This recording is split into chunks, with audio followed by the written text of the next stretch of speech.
Hey there, everyone. Welcome into the Ben Maynard program. Thanks for being here. Before we get started, we have a real special one today. But before we get into that, as you know, this program is available wherever you get your podcasts. Just search the Ben Maynard program. Boom, it's right there. Just, give me a 5-star rating if you could, all right? Or, you know what, you can even subscribe to it. And that way, anytime a new episode drops, you'll get notification and you'll get caught up. Also, if you can't resist a little bit of this right here and you're watching on YouTube, then thanks for doing that. But you got to do me a few things first. One, you have to subscribe to the channel. And again, when you do that, then you'll get notification on any episodes as they drop. Next, you got to leave me a thumbs up, right? You got to give me a thumbs up. I like those. And then you have to leave a comment. I love your comments. All right. Let's see. Oh, you got to tell 10,000 of your family and friends too. All right. You got to do that for me. And then last but not least, follow me on Instagram, simply Ben Maynard Program, all one word, or you can also follow me on TikTok, the Ben Maynard Program. All right. So plenty of ways to take in this show for your dancing and listening pleasure. And this morning, it brings me great pleasure to introduce to the Ben Maynard Program, Air Force Amy. She is, let's see, she's gone from teenage runaway hitchhiking across the country to highly decorated Air Force veteran to 35 years legal courtesan in Nevada brothels. She's triumphantly navigated the underbelly of America and got famous along the way. Not without picking up and kicking the typical addictions and self-esteem issues. She has counseled, consoled, lived, loved, laughed, and toiled her way to a typical success story. So that kind of in a nutshell there, it brings me a great pleasure to welcome you to the Ben Maynard program. Thanks, Amy. Hi, Ben. Thanks for having me. Of course. This is going to be. I'm really looking forward to this, and this is going to be some fun, and maybe we'll get a little serious. Who knows? We'll see what direction we head into. But before we really kind of dive into anything, I just noticed yesterday, so I wanted to bring it up. Next week, June the 12th, there is a documentary series premiering on A&E. It's called Secrets of the Bunny Ranch, right? Yeah. Can you talk about that a little bit? Pretty salacious, huh? I wasn't even going to advertise it. I wasn't good because I wasn't thrilled with my participation in the documentary. At first, this producer I think she'd been stalking me and waiting for me to leave the Bunny Ranch, because at the Bunny Ranch, Suzette wouldn't let anybody do any media for the last 6 years since Dennis died. Zero, zilch, no media whatsoever. Okay, time out for 1 second. Okay, I want you to get me caught up a little bit, because I don't really know the players, but I know Dennis was like the big boss, right? Okay. Yeah. Now who is Suzette? Suzette she was the big bad mean madam. Okay. Still is, okay? Still is. Meanie. Okay. Yeah, I'm telling you. Okay, all right. That way I kind of can put the pieces together, and then she's the Gazelle Maxwell of Epstein. Okay. Yeah, she's the Gazelle, and she knows it. She's hiding, man. She's really hiding. And so something really bad happened there, like a shooting happened, and it was directed towards me, and no one could protect me for the following year. I was really scared, and so I left. I got ran off, and this producer from A&E, she must have been stalking and waiting for me to leave, because she pounced on me to participate in this documentary. And when, the first couple of weeks right after, I was like, oh yeah, I got an axe to grind. I got something to say. But before I went on the show, I thought, you know what? Dennis never said anything bad about me publicly, ever. I was like, I can't do that to him. I'm not going to do that. So I flipped the switch and was like, I'm not saying anything bad about this guy. And who the fuck are you? Can I cuss on the show? Who are you? Yeah, listen, you can say whatever you want. I'm like, and who are you? And you're not going to pay me to participate? And you want me to dilute my own story for what? For you? Are you out of here? No. So I was going on. So I went on the show as the antagonist, defending Dennis, right? Okay. And I did. And boy, this woman, she raked me over the coals. I mean, Ben, I couldn't be touched by another human being for 3 days after those 2 days of taping. That's how just how what a terrible taste was left in my mouth. So I wasn't gonna do it. And so then I put it behind me. And that's it. It's you participate in these shows. Producers get whatever angle they want out of you, and you can't just forget about it. Because it's like, and I didn't learn that until a few years ago, and I learned it from Johnny Depp. Was on the Actors Studio. And he said, you know what? Once I get paid for my spot, my acting, that's it. They're going to edit it. They're going to do what they want from it. I got paid. I don't watch it. I don't know anything about it. I want nothing. I was like, oh, I can live like that. Because I was, the story has been twisted on me many, many, many times. And I thought, okay, well, that's it. I participated, and I made them give me like a super cute, expensive, like $10,000 room at the show, because they wouldn't pay me. They're, it's a documentary and we can't pay. I'm like, oh, fuck, journalism went out the fucking window. When? Okay, do real journalism, my ass. Okay, so whatever. They're going to pay you peanuts to do it, but you're going to make them give you the most expensive suite at the hotel, right? I was like, oh, you're going to pay for a suite? Okay, you're going to pay 3 days, and it's going to be, That was kind of cool. I would never spend that kind of money. So that's what they did. And so and ironically, a year and a half later, well, in February, March of this year, I had gotten signed on at the Alien Cat House. Okay. And that was, and I thought this was my baby. I was going to take it from, I was going to put it on the map. It had all of Dennis Hoff sold it to this guy in 2018, right before he died. So when I got there, the place, I mean, it's one of the nicest, they had the best bones of all the brothels in Nevada right now, because it was just recently remodeled. I thought, oh my God, Dennis is here, and I can just Alien Cat House. How fun to take this and I was but it just didn't work out that way. The owner, had his own. I think he just told me a bunch of things just to get me in the door, to get my money, my bookings, because I still make a lot of money. Okay. Yeah. So and the women there was like 3 or 4 of them, and it was just it's dangerous as well. I mean, I thought these girls were gonna like stab me in the legs and tell the police that I fell on a knife. It was really that bad.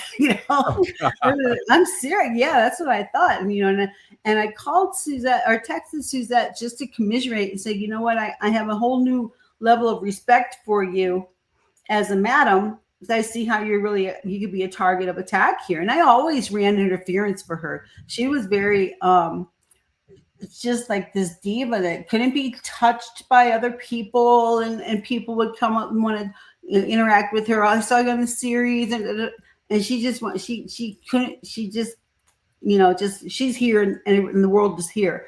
And I would run interference and get these, these fans away from her and stuff. But anyhow, so, she right off the bat made me this offer to come work for her at like her stepchild of all the houses. The Love Ranch was always never could make a buck, never could get it right. And I mean, I know secretly why, and I'm not going to say. I'm not going to give because that whole deal fell apart. You're not going to divulge anything here? Come on. Then she would go and fix it, because that's exactly what happened after I left Bunny Ranch. Of course. All the things I complained about, they fixed after I left. I'm like, you know what? You need to get your boots on the ground, figure it out yourself, because right now you're screwed. It's gone. It's done. You ran it into the ground. And I can tell you exactly what's wrong with it right now. And I have, and you won't fix it. So who cares? So, and it's a real crying shame, because she just Dennis left it to her, but she wasn't like, she's not a business person. She wasn't even a manager. So it's just she knows nothing about social media. It's just running on its name right now. Okay. And the name that I helped build, the Bunny Ranch, and that's exactly when I do the comps online, because she was going to be my competition. So I think what she did was just pull me out of the game, get her competition out of the way, because I would have really put that Alien Cat House on the map. But so so she promised me like double the commission that he gave me and all this. And systematically over the last 5 weeks, she took away, well, no, it's not going to be 10%. It's going to be 5%. Well, it's not going to be this. It's going to be, I was like, you motherfucker. And then the trailer came out for this A&E special. And she's like, Right. you should have told us you were going to be on there. I'm like, the fuck, that was taped like a year and a half ago. Why the fuck would I tell you? I have no idea if it or when it's going to air. Yeah, that's true. Why the fuck would I tell you? Because I didn't say anything bad about the place. I defended you. Right. That was a good enough. Well, we're going to just have to wait and see till I see all 12 episodes. Well, how do you even know there's 12 episodes? I mean, yeah. You know, what the fuck? You know what? Go fuck yourself, lady. I did. I did. I said, you know what? You and everyone, just go fuck yourselves. I have always defended Dennis. And I got to tell her a bunch of things I never would have said before because she just was always this, really stepped on my neck for many, many, many, many years. So I blasted it. I put it on my website. I don't know what I'm going to look like. I know they did my makeup really bad. They shot us from like the neck up and made it all dark and old makeup. It was really bad. So I don't know what it's going to look like. It's probably going to do myself a disservice. But who cares at this point? You'll make it all right by your appearance on this podcast. I know, right? Yeah. But like, Yeah. this is what I really look like. Yeah, everybody can see. It's not, it's not the lighting's not bad. dark, and she's not shot from the neck up. It's all good, Yeah, and she really looks good. Yeah, So, all right. And this is actually going to be good. I'm going to tell you one more thing. So, Go ahead. I'm and it just coincides with I've got some kids just graduated from UCLA film school, and they're doing a docu-series with me. I'm like, because I trust them, they're kids, and they haven't been jaded by a bunch of the industry yet. So I'm doing my own docu-series on me, and I just rehired a ghostwriter to help me with my memoir. Right, so I'm writing, but she's editing, and it's got a twist to it. It is so great. It's gonna come out on a drama series on HBO. I just know it. I just know this is my life's work. Is going to be, and it's not just about me. It's got a real an altruistic and advocacy angle to it. Yeah. So I'm really, really excited about that. That's great. That's great. Yeah. Okay, so before we go back, though, you had mentioned something about possibly getting stabbed here at the brothel and everything. Because I don't know. I'm a square. Okay, I truly am, and I never saw the HBO series Cat House. I never saw it or anything like that. I think once Sopranos left, once it was done, I think I got rid of HBO or something. I don't know. Yeah. But when is your line of business? I mean, is there a danger factor to it? And does it come from within, or can it be, the danger come from clients as well? The funny thing is the danger never came from the clients. I mean, I'm 35 years, and I think I saw 2 incidents total. Okay. And it was mostly, a girl that was very inexperienced and didn't want to do what she had agreed to, but it never came from the clients. But so I had always said that I never wanted to manage a brothel or manage girls or go into management or ownership, because the truth of the matter is you're dealing with drug addicts, alcoholics, prostitutes, pimps, thieves. It's like it gets old after some point in time. And the danger that wasn't, at first, when I started working in the brothels, it was dangerous in the fact that I was young. Okay. So I would get run off for being young and the older women. And there were, there was always seedy characters, girls that, I'd say 99% of them are on drugs or alcohol. There's the problem. Nobody goes to work at the brothel because everything in their life is rosy. I want to talk about that too. Okay. Something's going on that got them there, and if you don't start to fix or heal what's going on at the same time, you're just a drug addict with a lot of money. So, and they usually have a pimp. Okay. They usually have a pimp. There's always there's a pimp involved, and it may be their boyfriend, right. But it's a pimp. Okay. And, So before Dennis got a hold of the Bunny Ranch, it was one of those places you would not go work at. Okay, so there's only a handful outside of Vegas and outside of Reno that us girls knew, and we would migrate in the wintertime, go to Vegas, and in the summertime come up to Reno. But we all had a gear on and a gauge for what house was had the best working conditions and the best possibility to make money. But the moon, it was called the Moonlight at the time. It was not a place you would go, man. Before Dennis got, it was not it was not on my radar. It was like I didn't even know it existed. It was like you knew it was over there, but you didn't go there. You didn't go work there. I mean, it was the end of the road house. Gotcha. Then Dennis got a hold of it, and over the course of say 10 years, he was really brilliant in that he got porn stars to come work for him, and that put him on the map. Because I mean, it was genius on his part because those girls already had their advertising and marketing in place as porn stars, as exotic strippers, as headliners. They had their advertising in place, and they could get their customers and their fans to come see them. So that was just absolutely brilliant on his part, and that's what really put him on the map at first. He had a list of, I don't know, like 40 porn stars that came to work for him before I did. But I heard that they were making like $5,000 an hour. I was like, I'm a porn star. Okay. So I went there and pretended, he made up this story that I was a porn star. And I was out booking them from right out the gate. But anyhow, hold on one sec. So we can kind of put the timeline together. About what year are we talking here? In 2000, 1999 to 2000. Okay. Yeah. So it was 2000. So he had, I think I don't know how many years prior to that. It's a good question to see when he started getting the porn stars to work for him. Right. But like his biggest was Sunset Thomas. He was so in love with her. He loved her. Oh my God, they would have made the best couple, But in hindsight, I saw where's Suzette?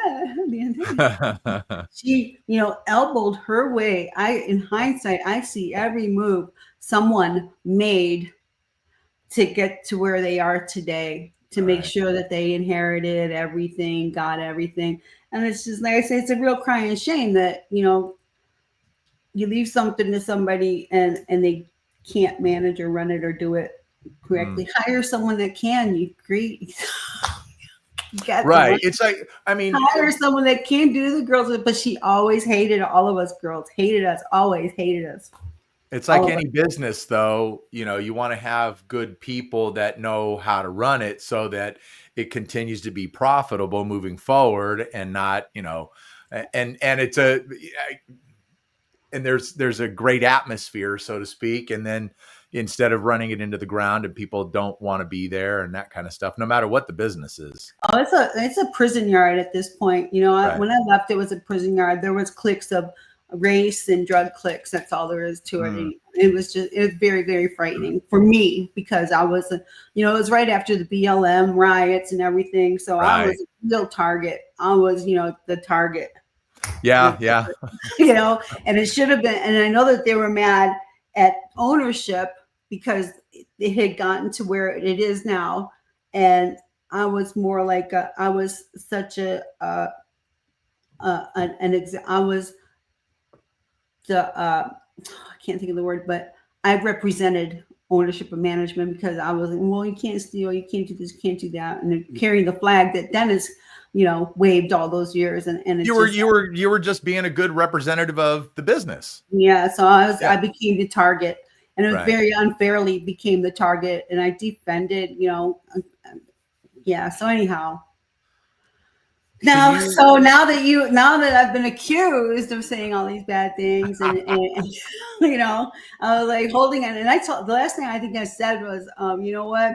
I was holding everything close to my chest. I was protecting all the secrets and everything, and I was going to keep them until you died. But gloves are off. Here we go. Gloves off. Can you? Whatever happens to me happens. You mentioned like drug addiction and stuff. That's a pretty rampant thing it is. And even so much more now that pot has become like oh, it's just like cigarettes. Oh, No, it's it's like not. legal. It's a You can drug. buy it on every street corner, and It's a yeah, drug, you know.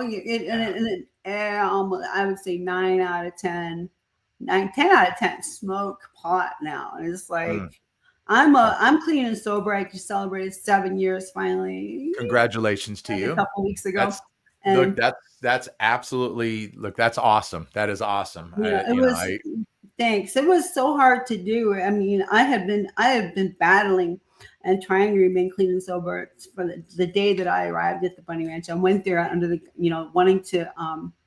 I heard that you could leave the house and you could work a certain shift. I was like, oh, good. I'll go to real estate school and go to my meetings. Everything's going to be great, you know. gotcha. And and then it just their house doctor prescribed me Valium. They prescribed me painkillers, and they just kept the door open for so many Uh, years until finally something really bad happened, and I went to rehab and got off of everything, and so now 7 years. Like, that's I life is really do. so much. I think that's great. I mean, for me, and I don't say that, just blasé because, I grew up in a household with an alcoholic father, and he Wow. had done rehab, 2, 3 times and never, couldn't kick it. Oh, I'm And sorry. Yeah. it wasn't until years after my parents had split up that he was able to finally get sober. So, it takes work, and it takes Thanks. determination, and it takes a certain intestinal fortitude to get that done. And so, yeah, I mean, look, congratulations to you. I Thanks. truly mean it. Thanks. Really, that's awesome. Thanks. That's awesome. Thanks. Okay, so let's go back a little bit to the beginning if we could. Okay. Okay. Um, let me see here. Let me put my glasses on. Okay, so where did you grow up? I was born in Ohio, like 20 miles east of Cleveland. Okay, And yeah, it was called Mentor. all Painesville. right. Yeah. Okay, I was so just telling my mom, we were talking about, yeah, yeah. and I don't talk to her that often. I think like 1, 2, 3 times a year. And, and I was just telling her that, yeah, because I just decided I'm retired. I was going to go work somewhere else. But after this and it fell through over it with suicide. I was like, yeah, that's what I'm Yeah. done. Just gonna write the memoir. And she's like, oh, don't say anything about your childhood. I'm like, wow, that's where it all It's your started. but it's your story though. And she's like, well, that's okay. You're only here 12 years anyhow, so it won't be. Come on, ma. Okay, all right. Yeah, No, so okay, so you grew up in Ohio, and then at 12, 13 years old, you I ran away started. from Yeah, home? she said I thought it was 13. She says, "Well, you're only here 12 years, I guess." So I was actually really right doing the timeline a couple days ago, Yeah. and I thought I had it wrong, and I'm just trying to make it add up. And there's like a chunk, a piece here, a piece there that I still have to put back together. But Yeah. I like, how did this go from here to here? And then so I take a day off and let it just simmer. And yeah, I guess I started leaving at 12, and then got as far as like Denver, and got sent back, and then got left again. I went to a child study center, and I left 100%. I think it was 15, not 13. Now that I'm Okay. really trying to piece it together, 100%. And yeah, so I'm So, not between okay, 12 and look. 15 that I never ever ever went back. It was like 13 or 15. Yeah. I'm thinking. Okay. I think every kid runs away from home, okay? But that's usually lasts about 2 or 3 hours and then they're back. Yeah. Okay. So so, so what led to you running away, and then that was it? You didn't look back. Yeah, well, I think like the first or second time it was, there was double standards. The boys, my brothers, they could smoke cigarettes and then get away with having sex, and I didn't. I didn't, and I thought that was pretty, and there was corporal punishment in our household. Man, you just didn't want to fucking get beat anymore, okay? Yeah. And I think at like 12 or 13, it was something to the extent that my grades were catching up with me, or how many days I was gonna, like, my report card was coming out, and it was gonna be how many days I was gone from school, and Right. I'm fucked. I can't face this music, man. So I left, and yeah. The very last time I left, the last time where I didn't look back, a girlfriend and I, it was in the middle of winter, and we were on we got as far as like a freeway down the street, and we're hitchhiking, and highway patrol goes by, right? We're like, oh shit. And we run across to the other side of the highway, and we come back this way. Oh, fuck. We run back across the other side. Finally catch up with us, and they're like, where are you guys going? And you can tell we were, and we're going back. And my brother was going to Kent State at the time. We're like, oh, we're going back. And it's our parents are in Florida, and we have to get back to school. And they're like, where? I'm like, Kent State. And they're like, oh yeah, what dormitory? And I told them which one, and they're like, get in the car. That's an all-male dormitory. Okay.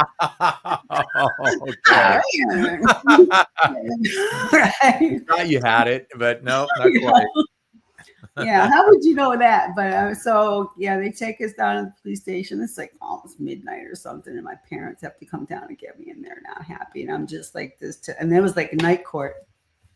Please just keep me. Please just keep. He's gonna beat the fight. He's gonna kill me. Please. And he sent me home with my dad. My dad he got me out of the car, and he had these like suede gloves on. And he's just like wailing on my face, just on a cement porch. He's like, "Is this what you want to happen to you? This is what's gonna happen." Boom, boom, boom. I was just like a basketball, Oh. And I left, and I climbed out a window the next morning and left and never looked back. Well, you ended up in the Air Force, right?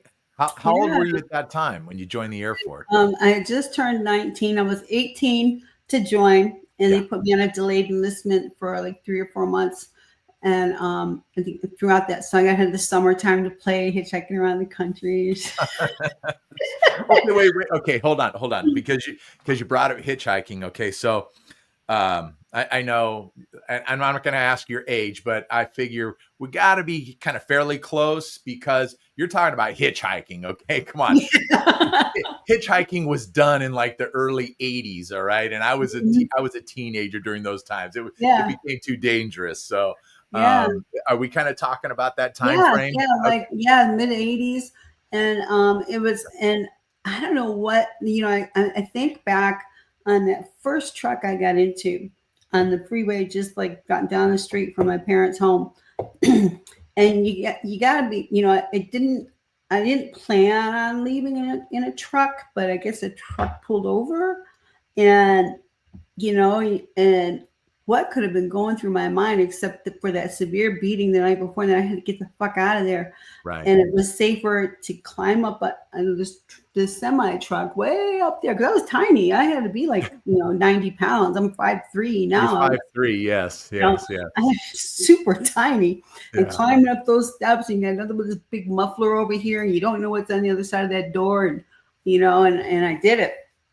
And then for the guy to see me and my face like this, and gave him the sob story. Oh, my dad beat the shit out of me, and that was it. And I felt safe in the truck. The truck drivers took care of me. I was safe. That's good. All right. So then at 18, so then at 18, you end up you join the Air Force. You get in at 19, and how was that experience? And what did you do in the Air Force? So my first day, well, at the so I was on delayed enlistment, and I ended up in Fort Worth, and I was supposed to join the MEP station from Fort Worth, and I don't know what made me think that, because I had enlisted in New Jersey. Oh, for 3 months. I'll go from Fort Worth. I knew a family down there that I had stayed with some, and it was a truck driver, and his family lived in Fort Worth, and I would stop off there and work at that truck stop and live with them at the same time. And anyhow, so I joined from there, and I was on, and there was and crank was the thing at that time. The truck drivers they would stick their toothpicks in it and suck on it, and so that was the thing we were doing at the time. And to join, so the night before, or the day that I went into the MEP station, it's funny. I was like this. I went to Target and got like these pastel looking clothes, so I wouldn't look like hardened or like a drug addict or anything. I wanted to look like really square going in and not get found out that I'm, doing drugs and this badass. So I look like this little this pastel. I remember the exact outfit I was wearing, and I get in there, and they didn't take my blood at the MEP station. It's so strange. I don't know if they did that often. Yeah. But to this day, I don't know my blood type. We just gave me Oh, one. wow. Really?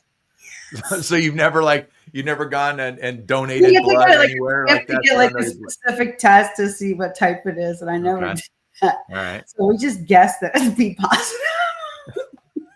It's on my dog tags, and it's like they never really took my blood that day. All right. And so we get to Lackland Air Force Base, and it's basic training, and man, and we're standing in line, and this TI, she just comes around and goes, poof, poof, poof, and those steel taps on her shoes, and gets right at my face. This must be our Miss Priss of the group. I'm like, ooh, little do you know, lady. Yeah, I'm the Miss Priss. You got that wrong. But I mean, they must have seen immediately that I was like, I don't know if you're fearless, but it's self-sufficient and more a leader. Because I had just lived a bunch of life before the age of 19. And they immediately made me the squad leader and the group leader and this and that.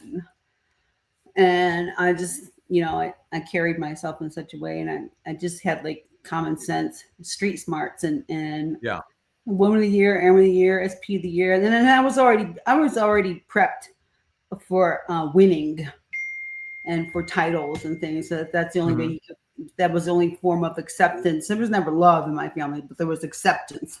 Gotcha. And you could earn points. Oh. By and you just hadn't built up enough points, right? So I was already like Ohio State 200 jumper champ and this and that. And as long as you were winning, you could hide that big elephant that was in the room, in our family. So I was always prepped for that, and so I really excelled. I was Woman of the Year, Airman of the Year, SP of the Year, twice below the zone, and all these things. So I did really, really, really well in the military. And there's a dark side to it too. I was in this. I volunteered for a very elite group, which I didn't know at the time. I just knew I didn't. I tested really high on my scores, and they wanted me to be either a crew chief, which was like a grease monkey, and I was like, yeah, not so much. And then, or law enforcement, I was like, yeah, I guess it takes a crook to catch a crook. And yeah, so and I wanted to change duty stations. I didn't want to be stationed stateside, and there was this kid didn't want to be stationed stateside. So I went overseas, and I volunteered for this really elite squadron. I didn't know it was elite. I just didn't want to be a cop. I was like, fuck. Or work on planes, right? Or work on planes. Yeah. To do. But so I ended up in this very elite squadron. The first female and only female to ever do. Another one tried, but she didn't make it. Wow. So in order for the guys, I think the way I look at it, in order for the guys in this very elite squadron to make it okay for this female to be there, is they all had to have a piece of me, and that made it okay, And so I just, anyhow, we'll talk about that in the book. But so my last thought, I was in the Philippines almost my entire tour. And at the time it was the Marcos Revolution. So it's not considered a foreign war. Yeah. There was burnt, decapitated bodies in the streets. And it was really, we were in DEFCON. It was really dangerous. And it was that was when Ferdinand Marcos was ousted from leadership, right? Yeah. And the thing was, back then it was the same, that was Taliban back then. We didn't know what name was the Taliban, but it was the same people, the same players we have today with ISIS and Taliban and NP and NRA, the same people, Wow. And they're out there, and they were trying to get and so I took students out in the field for we taught 2 weeks in class and then 2 weeks in the field. And what I did was our ground troops were our last line of defense and our most important resource in the Air Force. You would think would be planes. Nah, they could be replaced, but that runway, because the planes got to get up and down. Right. You have to have a place to land and take off. Yeah. Yeah, so that runway, and that's what the ground troops, the only ground troops in the Air Force were security, police, and law enforcement, and they had to protect that runway. Gotcha. So I taught guys how to do that. Yeah, that's great. So where did the name Air Force Amy come from?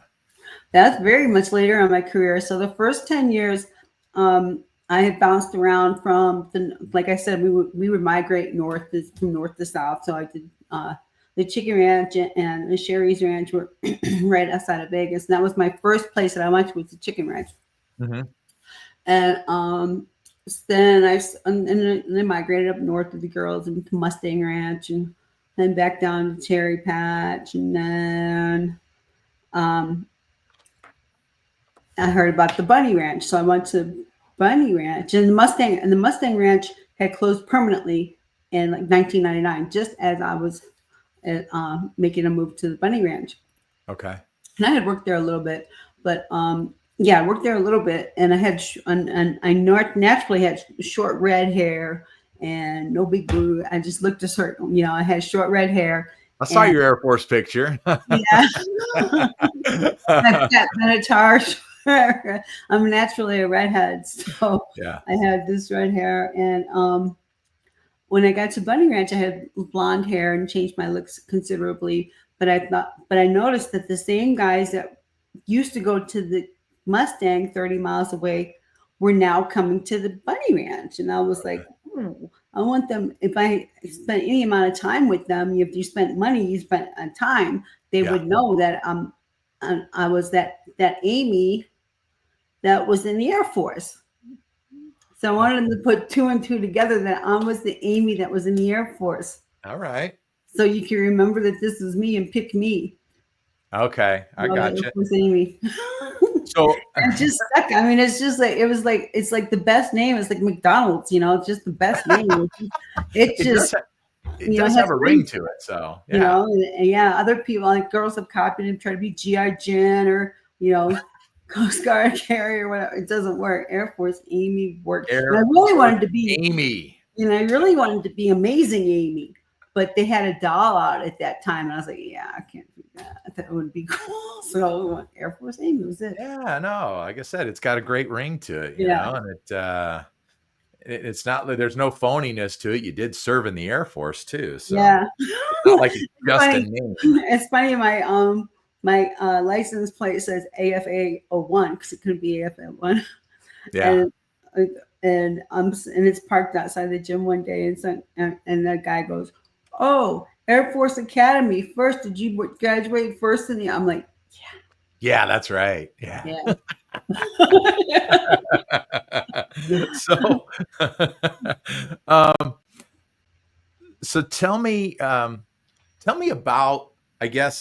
me about legal brothels, but talk about how, once you left the Air Force, how did you transition into this profession? The best story is, and I just wrote the story for the memoir, and it's a long. Then does not give all the juicy details, because when the book comes out, we want people to buy it. They will. And actually, I can't even, it can only be like maybe 90,000 words or something. So there's so much more to the story that right now, you notice my site is like kind of under construction, and it's going to be a membership site where I tell the real, true, long story of, because it's just like, I remember so much more. But that's great that you remember so much that you can, because look, I love stories. Okay. And I think that's what I enjoy most about doing, when I do this podcast is it's just about people telling their stories. So, and I think that there's value to that. I think that there's people who love to hear stories, and they just like to hear two people talking and having a conversation and sharing things. So I think when I think when your book comes out, that's going to be something else. Actually, when it comes out, you need to come back on too. I would love But to. but anyway, I would love to. let's get back to the point, and that's how you transitioned from Air Force into your profession. Well, the truth of the matter is, excuse me, it wasn't that hard Okay. because, and it was a lot of people were surprised, and I was surprised that there was so much prostitution actually taking place within the military. And Mm, somebody even contacted me a few years ago wanting to know about a huge a prostitution ring that was taking place at Clark Air Base, and an airman had actually gone missing, died, got killed over this. So there's still another layer to wow. where I was when I was that is still shrouded. But my story does give credence to that. Yeah, that very well could have happened. It just Okay. and not with me. I didn't prostitute. I was just I was just throwing it out for free. you know? but Cover my you ears. know, but so to go from the military to the most famous saying that we have out there is when I was on Judge Jeanine Perot. Yeah, yeah. And she goes, well, how did and I ramble off all these accomplishments I have in the military, and she's like, well, how does one go from the military to the brothel? I'm like, oh, it's just an hour away. Yeah. It really was. It was like an hour. That made sense to me. Yeah, yeah. How did you get there? Oh, it was an hour away. Not too far. Yes. Yeah. Like, yeah, it wasn't too hard to get there. Yeah, there's these things called road maps. Right. But yeah, so it wasn't that far of a stretch because prior to the military, it was something that I knew I could do. Okay. And I had done, I was prostituting in the truck stops and just in my brain wasn't clear at that time. I was drinking. Okay. So I think it was like 4 wine coolers. As California easy cooler. as simple as the answer is, an hour away and 4 wine coolers. Makes Yeah. sense to me. I didn't want to carry a gun for a living. I didn't want to be a prison guard. I didn't want to be law enforcement.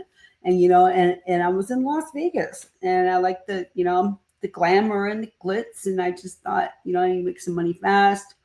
And it was kind of an ultimatum to the military. I was like, well, if you can't cross train me, you can't give me a reenlistment bonus, then here's my ultimatum. I'll go work in the brothels. Okay. Oh, you can't do that, then give me the so it's an ultimatum that kind of got me in the military, and an ultimatum that got me into the brothels, and I kind of try not to make ultimatums.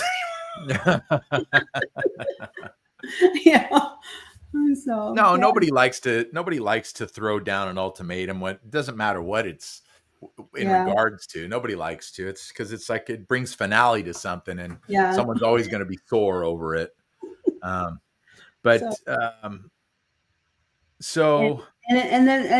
did you stay there for 35 years?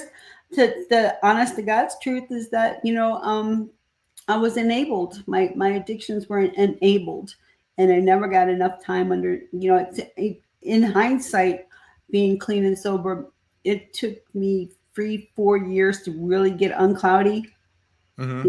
And it's still, I don't think straight. I need my 12 steps that keep me guided. I need my spirituality, my people to keep me without an unclouded, distorted mind, because you just, as an alcoholic or an addict, you just think differently. And the alcoholism and the drug addictions are just symptoms of my distorted thinking.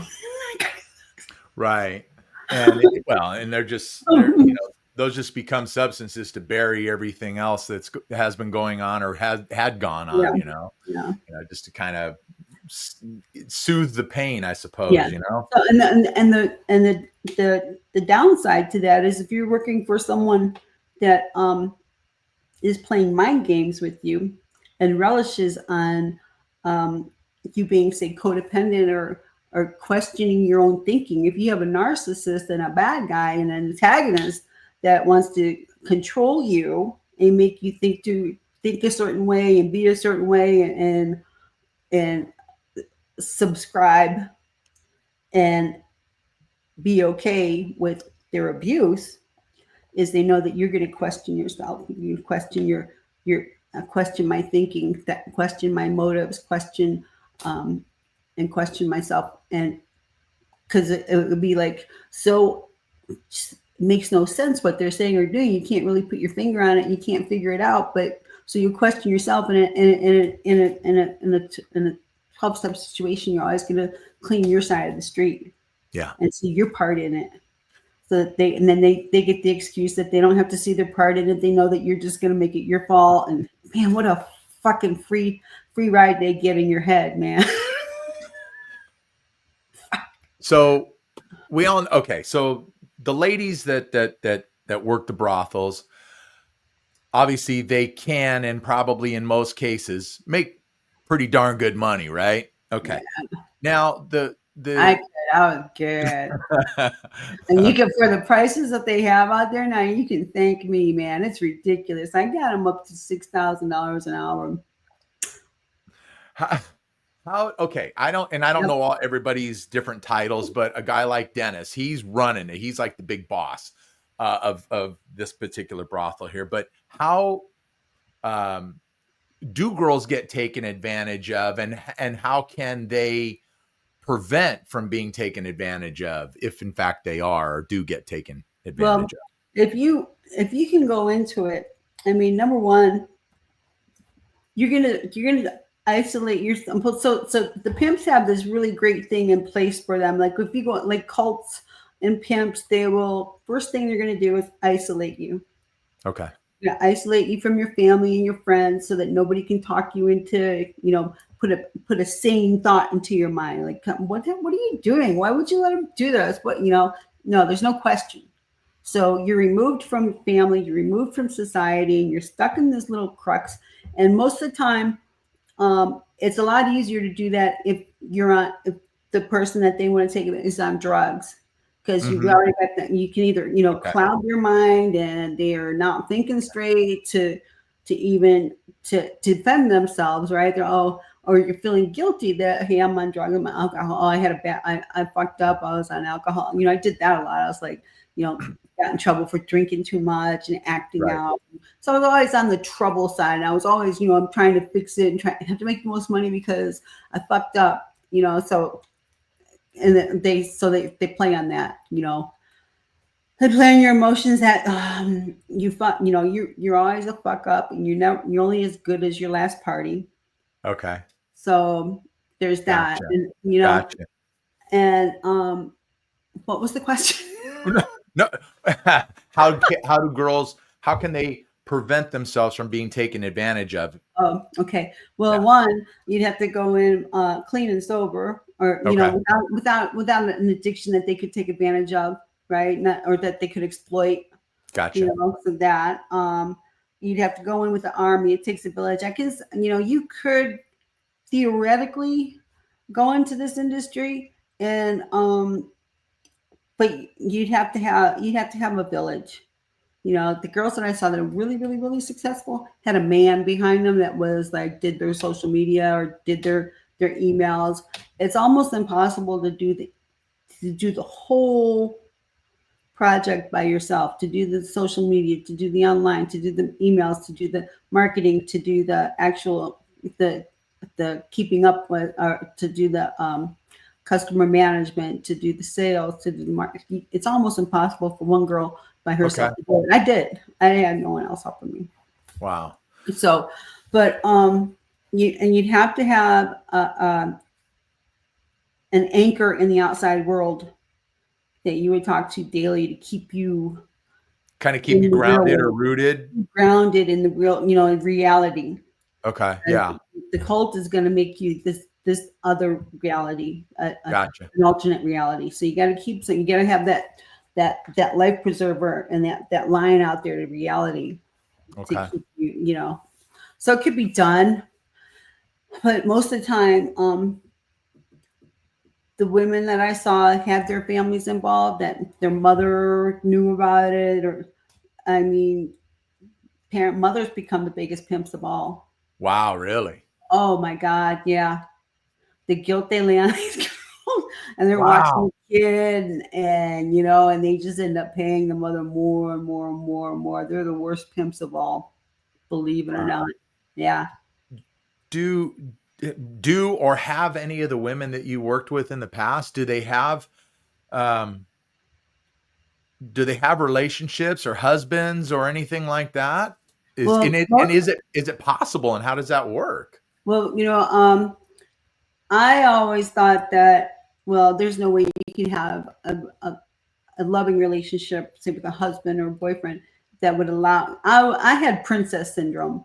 I always thought that, if I had a boyfriend or a husband, he's going to rescue me. I'm never going to have to look back. That's the only Gotcha. way that works, right? Yeah.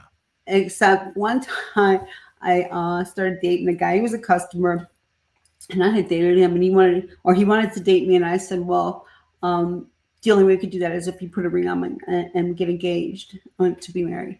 And so he did. And to go back to work, I thought to myself, I was like, I'm never gonna be able to work again. I can't. I'm in love with this guy. How am I gonna do it? I get to work. I have my first customer go, oh, that was easy. That was easy, because you compartmentalize and Right. you make it make sense in your head, Yeah. or you just compartmentalize and you do the task at hand.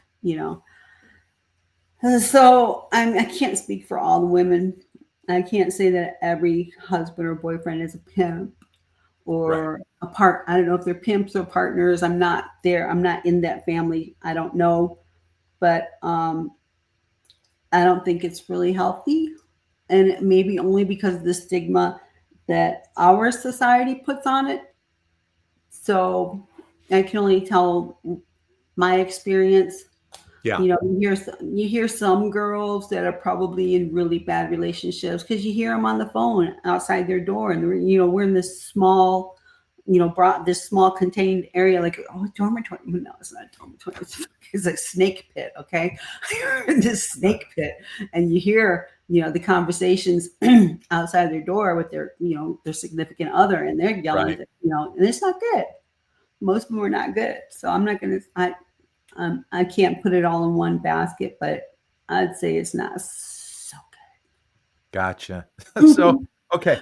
Um, so, obviously, so you've done this for many years, 35 years, right? 35 years.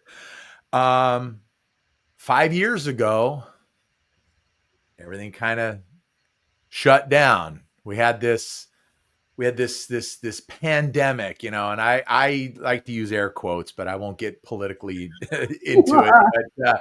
But nonetheless, because I Yeah, think a lot of it was a bunch of yeah, garbage and none of it should yeah. have happened. But anyway, we had this pandemic, and so many industries were being shut down, and yours was one of them. How did that affect you? So what happened was, yeah, we got shut down, and we were the first ones to get shut down. And here's the thing: I'm the same school of thought as you. Um, we would have been the first ones you would come to and ask how to deal with it. We got through AIDS, we Yeah. got through herpes, we got through HB, all these, we're the first ones to adapt, modify, and thrive because we Right. have to. Because if my health isn't good, I mean, I'm only relying on this body here, and it needs to function, it needs to be healthy. And Yeah. plus, we're seeing guys from all over the United States, all over the country, all over the world, and trying to stay healthy, like say through the winter season and cold and flu season, and to believe it or not, this I'd say this successful. I'm not gonna say unsuccessful or successful, but I'm a germaphobe.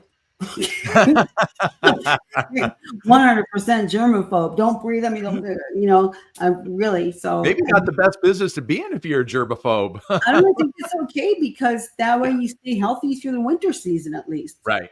Yeah. Because you're in this little environment of with all these different girls, and nobody's going to go home because they're sick.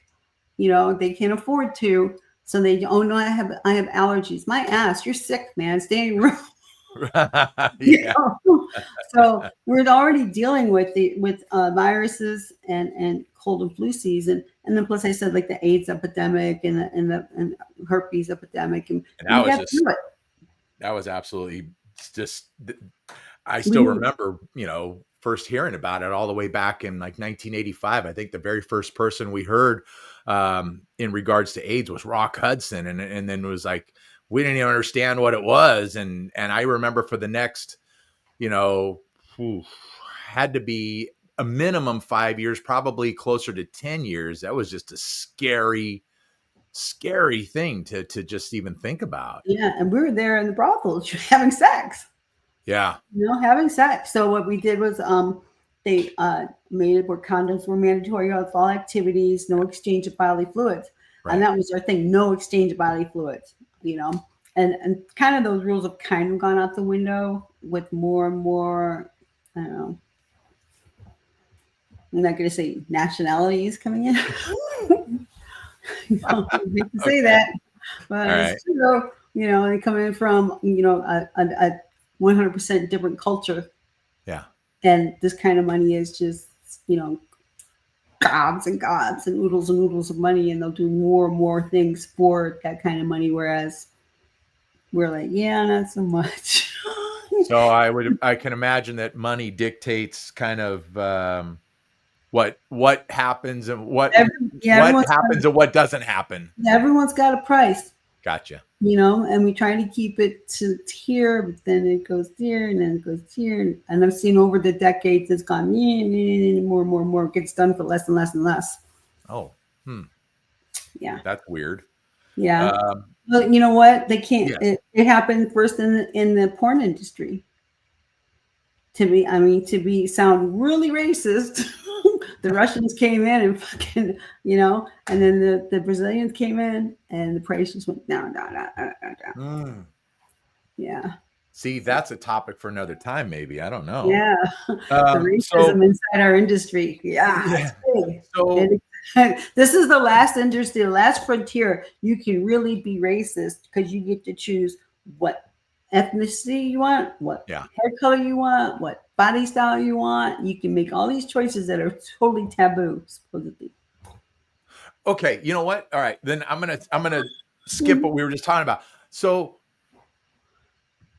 kind of talk about the procedure. Like, okay, when a guy or guys, whatever, a guy walks into the front door of the brothel, okay, Mhm.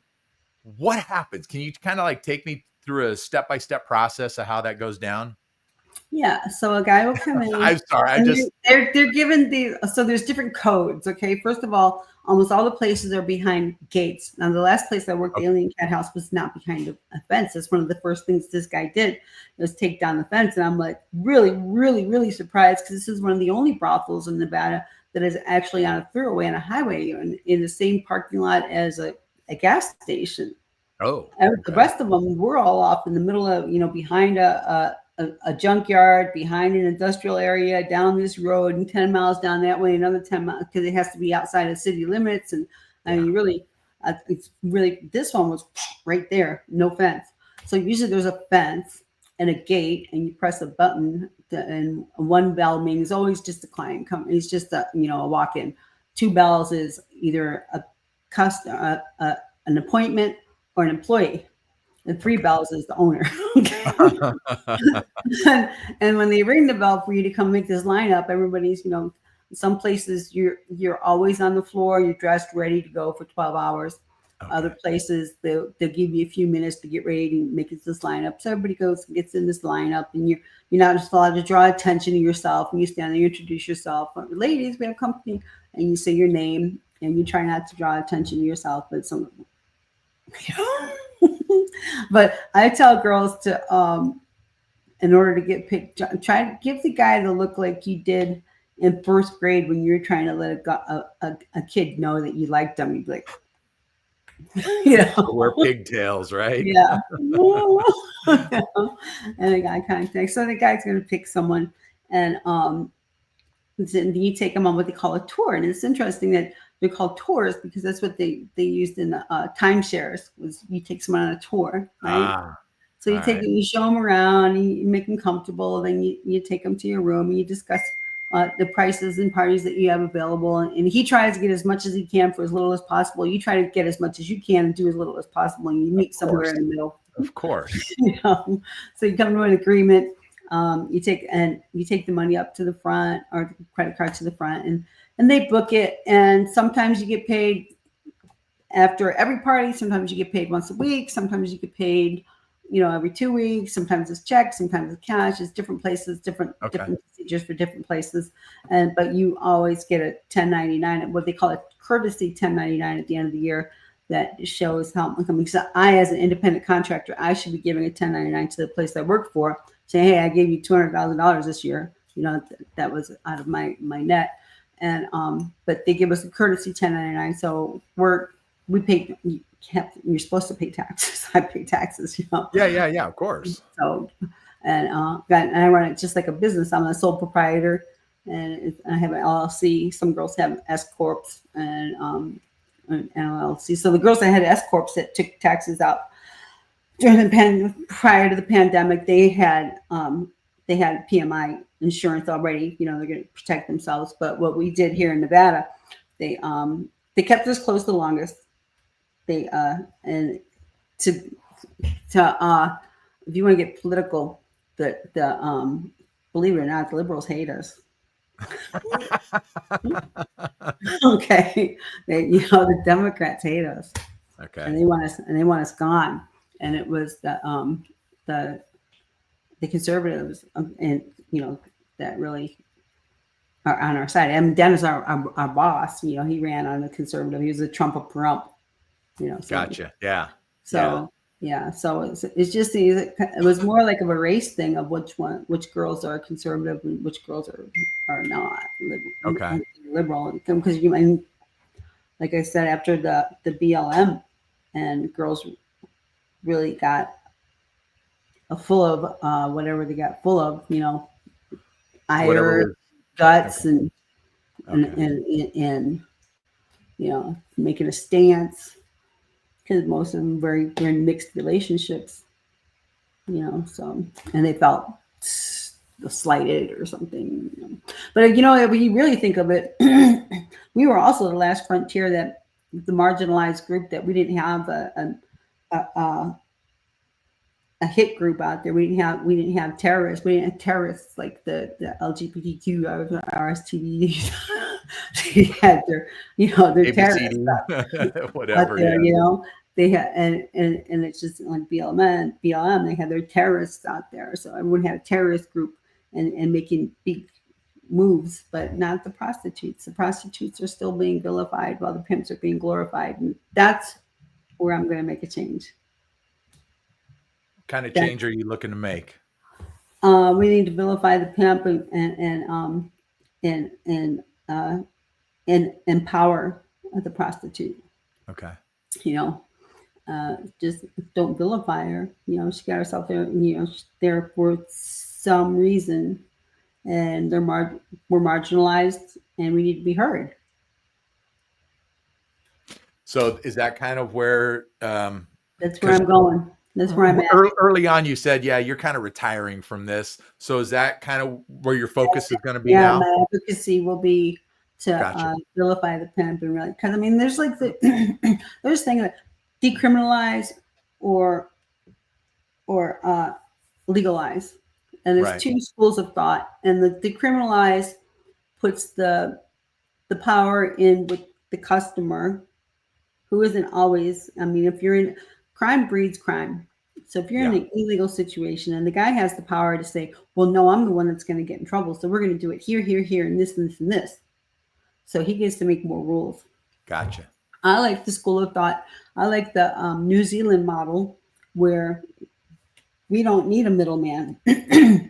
So, the model that's in place now in Nevada, excuse me, it kind of works, except that it was designed by real fucking bad guys, criminals like Joe Conforti and these real bad guys, these criminals have been exiled and imprisoned, and the same model is in place 60 years later. Do you think that it benefits the girls or the pimp? Come on, it benefits Right. the pimp. Right. Yeah, I get You you. know, and if we're going to do this, let's do it where with a model that works, that's in favor of the women that should be empowered by what they're doing. The earners. I mean, come on. If we're gonna go my body, my choice.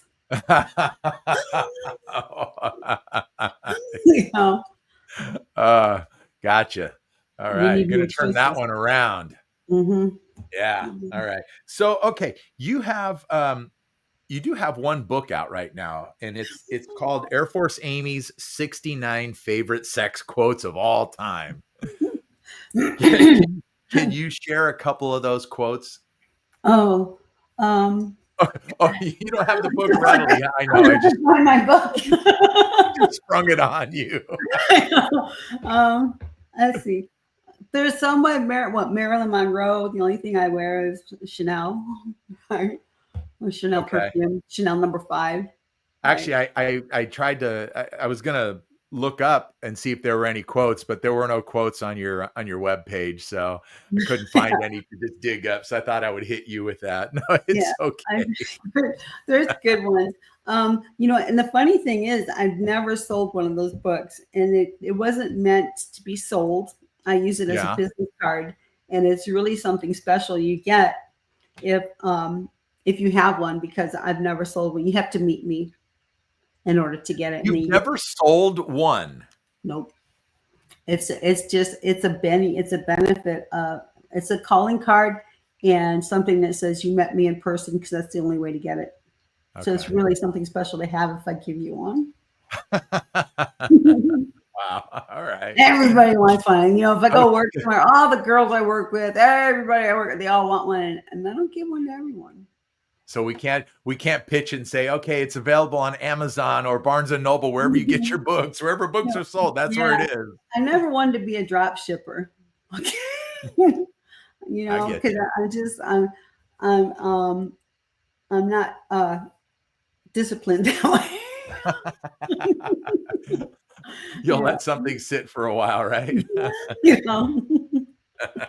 I work in spurts, I'm like, I do things in spurts. I work really hard for a few days and I take a day off. I mean, I was supposed to do some things.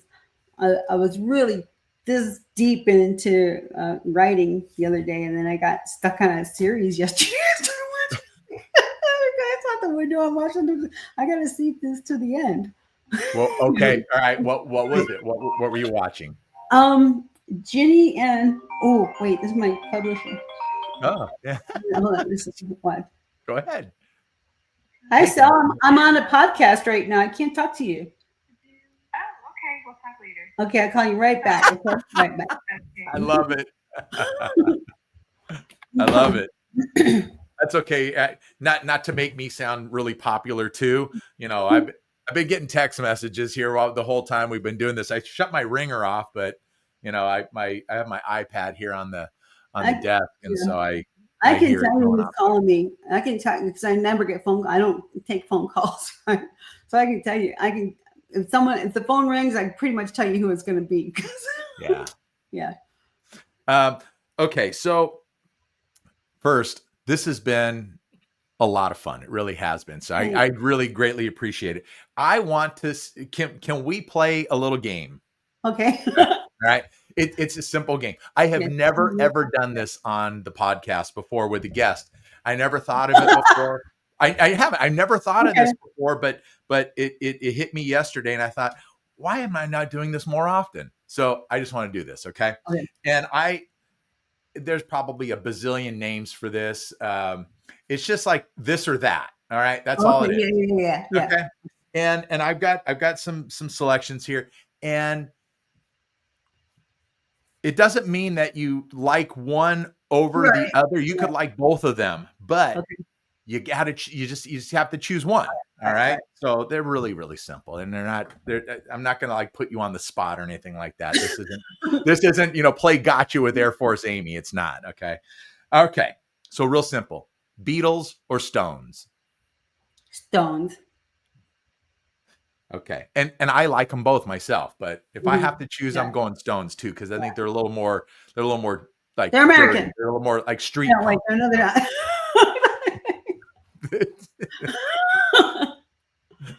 Okay.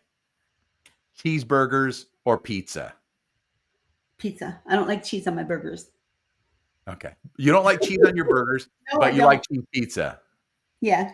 Okay. All right. Okay. Boxers or briefs? Briefs. Okay. Boy shorts. That's what I'm wearing now. You'd love to live with me. I wear wife beaters and boy shorts all day long. There you go. Okay. Cake or pie? Cake.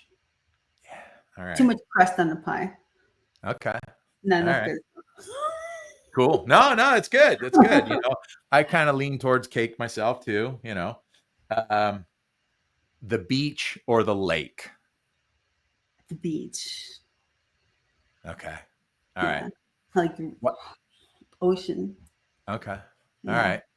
You like to get in, or you like to just I lay do. by I like to get in with the lake. I always think there's like maybe allergies and algae and mosquitoes. Okay. It's all right. I got you. See, For a summer home up at Lake Tahoe, and there's like I could go to the Keys, and I'm like, no, that might smell swampy. I'd rather be on the lake. But if it's a lake or ocean, I'd rather be on the ocean. okay. I get you. I mean, Although I mean that's ideally, but then you get to the ocean, and it's like, oh wait, you have to wait for the fog to burn off. sometimes.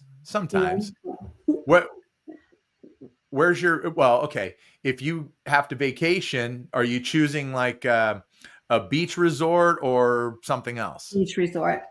Okay. Where's your favorite place to vacation? I love San Diego and I love Okay. Malibu, but Malibu burnt down thanks to Newsom. Yeah. See, let's save that for the next time. Okay. Yeah. Money.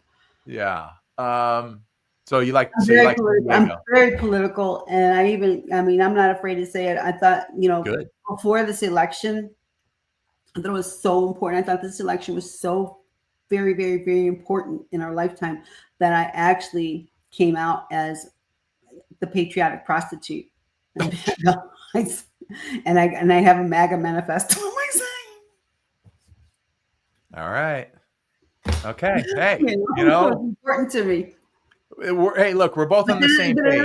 I'm mad at Trump right now too, because he gave Google a pass, for $1 million donation to his library, and it's okay with you now, President Trump. But what about all those girls that are getting deplatformed? What about all of us that are censored? We can't even say the word sex anymore. So that kind of makes me. Although I am really, to be honest with you, one text message away from the president. I hope that doesn't get me killed, but. No. True story. Hey, really? Yeah. Is that going to be in the book? Little on me. Little on me. But it'll be in the book, right? I don't know. Oh. No. You can reveal it all right here if you want. You know what? It'll come out. Yeah, it will. All right. It's not a thing that it's not like Stormy Daniels kind of thing. Although I was supposed to be there. I was supposed to be up at that golf tournament with Stormy Daniels. Okay. And I said, no, golfers don't spend any money. Apparently these ones did. And I don't politicians, you'll get killed. Yeah. I don't do politicians, entertainers, or athletes. No. You just like the regular average Joe, right? Yeah. No, the athletes and entertainers, they have groupies, so they don't spend money. And politicians, you'll get killed, man. So there you go. Okay. One more on this or that, all right? Okay. One more. Oh, but you said that one of your favorite places to go is San Diego, and you prefer a beach resort. For me, my favorite place ever to vacation is Cancun. Oh, I love the beaches in Cancun. Yeah. But I'm more of a lake guy because I don't surf. I love to water ski, so I do that. So I Yeah. prefer the lake, Yeah. but I like anyway, the sound of the ocean soothing. I love tremendous, yeah. yes, can be so so soothing Yeah. and relaxing. Yeah, absolutely. Okay, all right, last one on this or that, day or night. Day. All right. Yeah, I'm scared of the dark. I don't believe that. I am. Yeah, no, I get up with the sun. I like to go to bed with the sun. Get up and go to sleep with the sun. All right. So I never Okay. really was a night girl. I never did. Well, in all transparency, this isn't early in the morning, or it wasn't when we got started anyway, Mhm. but it is in the morning. So Yeah. yeah. So we're both morning people. Yeah, I like the Um, peace in the morning before the world really starts. I like that peace. yeah, I I'm a delivery driver for Cisco Food Service. That's my Monday through Friday job, Okay. okay? Okay. And I start at dark 30 most of the Uh-huh. time. Yeah. So there's been doing it for I've been in this business for 39 years. So it's there's something about just being out and being up before the rest of the world Right? and just Yeah, I having mean, it's kind of like having that time to yourself a little exactly. bit, before the Exactly. world starts getting busy. And then, Exactly. when people Yeah. start shuffling and moving around, going to work, then it's like, Yeah. get out of my way, people. But Yeah. yeah. Okay. All right. So now one more. Okay. Out the island questions. Okay. So you're going to go live the rest of your life on an island, and you're going to be by yourself. So what what food are you going to take with you to sustain yourself? Probably something that I could use the seeds to keep growing more Oh, stuff, right? okay. So That's what not would a be bad idea. That's not a bad thought. See so here, I'm thinking I'm going to take maybe like an cheeseburgers. avocado because it's you know it's got protein and good fats and Protein. oils and Yeah. you can use that pit to grow. Yeah, you're right. You could grow another avocado tree, and there you go. You're done. You're sustained the rest of your life. And avocados are pretty good anyway, right? Uh, all right. What candy bar are you going to take? Hershey's. Just a Like regular Hershey's just chocolate a bar? regular Hershey's, no nuts or anything. I like the consistency of like the little Hershey. I got addicted to these for a while. The little Hershey's that come in a flat and they just melt perfectly on your mouth. Oh. Yeah. All right. Okay. Um, what book are you going to take to read? You know what? I've never read the Bible. So I guess why not, right? it would force me to read it, and there's a million ways to interpret it. Okay. Yeah. Yeah. All right. Greatest Or story maybe ever a told. big book. I've never read that all the way through either. It's so bad. I shouldn't have said that. My sponsor would kill me. No. Okay. What Because CD, they're both the same. They're both the same to me. The Bible. what CD or album are you going to take to listen to?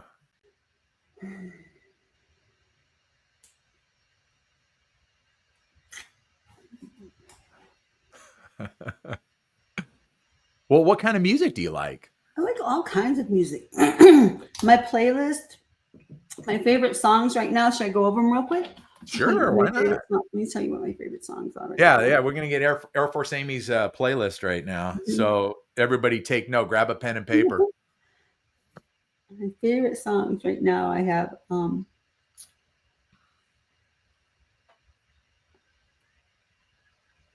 I guess that's why they call it the blues by Elton John. Yeah, no, that's a good one. I like that one. And I my glasses one.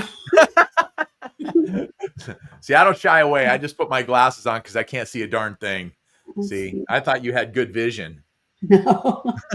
um, I can't get next to you. The Temptations. Oh, Broken Bells by Greta Van Fleet. Do you know Greta Van Fleet? I know the band. I don't know that particular song though. Yeah, they're good. Song Sung Blue by Neil Diamond. Oh, wow. That might have been the first Neil Diamond song I ever heard as a kid. Yeah, and don't you just Yeah. love it? Oh my God, I love him. That's a really good song. Yeah. Yeah, with a little help from my friends, Joe Cocker. Ooh. Oh, wow. Yeah. Yeah. Okay. Papa Was a Rolling Stone by the Temptations. Oh, yeah. All right. Yeah. hmm Okay. Too Good to Goodbyes by Sam Smith. I don't know that one. Yeah, you know it. Now That the Magic Has Gone, Joe Cocker again. Mm. You Can Call Me Al, Paul Simon. Yeah, that's a good one. That's a good one. Twist and Shout by the Beatles. Okay. Crocodile Rock by Crocodile Rock, EJ. Yeah, I got a lot of Joe Cocker in here. Gloria by them. Yeah. Free Fallin', Tom Petty. Okay. Maggie May, Rod Stewart. Yeah. Franklin's Tower, Grateful Dead. Wow. The Same Love That Made Me Laugh, Bill Withers. Oh, wow. I don't know if I know that one. Let's see how it goes. Oh yeah.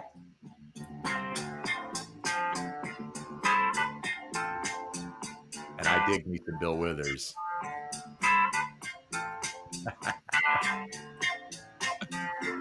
You know, you're all over the place with your playlist.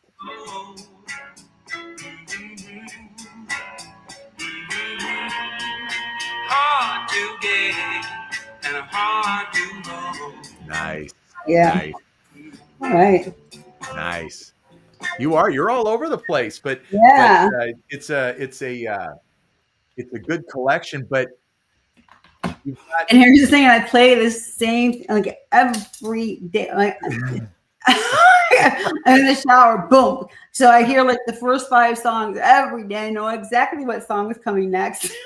I'm the same way. I like something, and you know, look, I grew up listening to albums and sitting on the You grew bedroom up floor listening to holding an 8 album tracks. cover.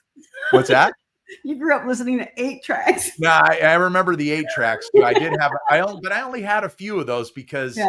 I didn't like the way that they changed Oh, in yeah. the middle of in the middle of the song. You know, Okay. it was just easier to put an album on. But you know, that's when I grew up listening to all that stuff in the 70s. You got a really good mix, a little 60s, a little 70s, some 80s. Yeah. So yeah, we're both right in the Van Fleet. Yeah, I love that little guy.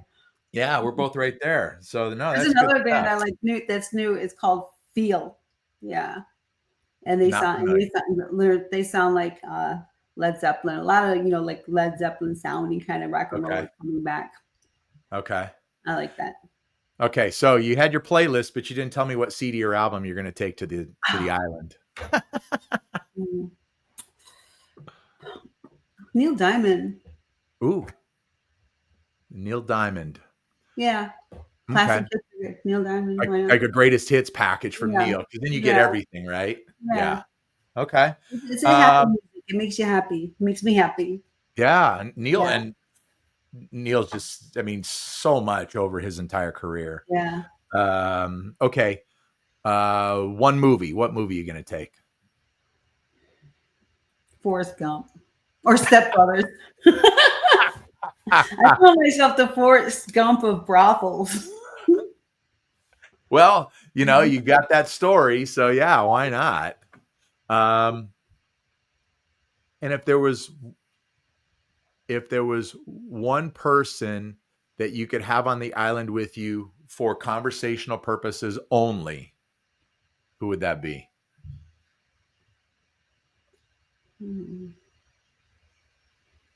Tucker Carlson. All right. Okay. Great. Or Joe Rogan. Either one you can talk to forever. That's true. That is true. You know what? This has been so much fun. Tell everybody where they can find Air Force Amy. airforceamy.com and join my membership. And I'm really trying to put it together myself. before the A&E comes out next week, I hired someone to install the membership site, and all the questions they asked were like, well, what are the deliverables? I'm like, fuck, I need to learn how to install it myself to tell you how to install it. So I'm installing it myself, and hopefully I get it up and done by Thursday and join it and really enjoy what I put out there. I have a lot of content coming. Mm-hmm. Well, you have a great looking website. It's a great looking website. No, it is. It is. It's, yeah, I mean, I just was going through it yesterday, and it's a really, really good website. Well, thanks. A lot of, did it myself. There's a lot of people out there that don't, with maybe even more notoriety or more recognition than you, and not nearly as elaborate of a website. So yeah, very elaborate. Yeah, it's really good. It's really good.